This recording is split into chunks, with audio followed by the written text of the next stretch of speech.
July August গণহত্যার দায়ে এবার দল হিসেবে আওয়ামী লীগের বিরুদ্ধে অভিযোগ দায়ের হয়েছে আন্তর্জাতিক অপরাধ ট্রাইব্যুনালের প্রসিকিউশনে। একই সাথে বিচার দাবি করা হয়েছে 14 দলীয় জোটেরও। চিফ প্রসিকিউটর জানান, বিদ্যমান আইনে কোনো দলের বিরুদ্ধেও বিচার করতে বাধা নেই। এদিন 5 আগস্ট চানখারপুলে পুলিশের গুলিতে নিহত 10ম শ্রেণীর ছাত্র আনাস হত্যার অভিযোগ দায়ের করা হয়েছে ট্রাইব্যুনালে। স্যান্ডেলিনা সো, রূপচর্চায় আভিজাত্য। মা, আমি মিছিলে যাচ্ছি। আমি আর নিজেকে আটকিয়ে রাখতে পারলাম না। সরি আব্বুজান, তোমার কথা অমান্য করে বের হলাম। স্বার্থপরের মতো ঘরে বসে থাকতে পারলাম না।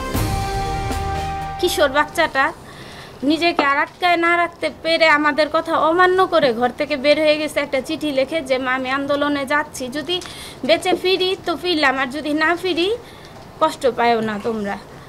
যে এই যে ঘরে বসে এই যে জিনিসগুলা কষ্ট করে দেখার চাইতে ওই রাস্তায় নেমে গুলি খেয়ে মৃত্যুটা ওর জন্য বেশি সহজ ছিল।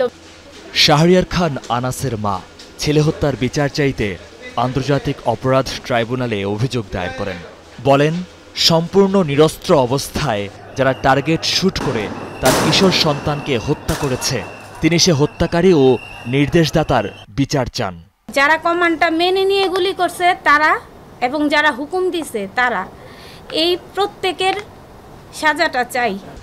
এদিন আইসিটিতে আরও একটি অভিযোগ করেন রাজনৈতিক দল এনডিএম এর প্রধান ববি হাজ্জাজ।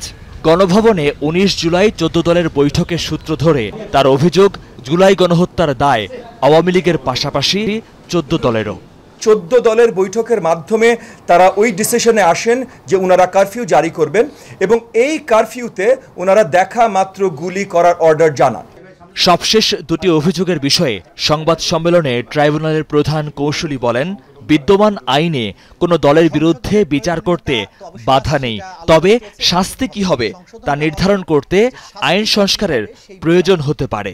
বিচার যে করা যাবে সেটা কিন্তু বিদ্যমান আইনে রয়ে গেছে। যেমন দলের বিচার করা যাবে এটা আছে, কিন্তু বিচারের পরে কতটুকু শাস্তি দেওয়া যাবে সেইটা আলোচনা চলছে এবং সেটা সংশোধন করে এই আইনে সংযুক্ত করা হবে। কিন্তু সেক্ষেত্রে তদন্ত চলা বা বিচার প্রক্রিয়া শুরু করতে কোনো আইনগত বাধা নেই।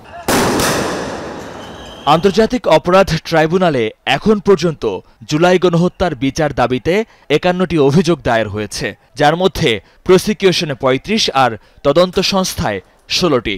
প্রায় সবগুলোরই প্রধান আসামি শেখ হাসিনা। মহিউদ্দিন মধু, যমুনা নিউজ, ঢাকা।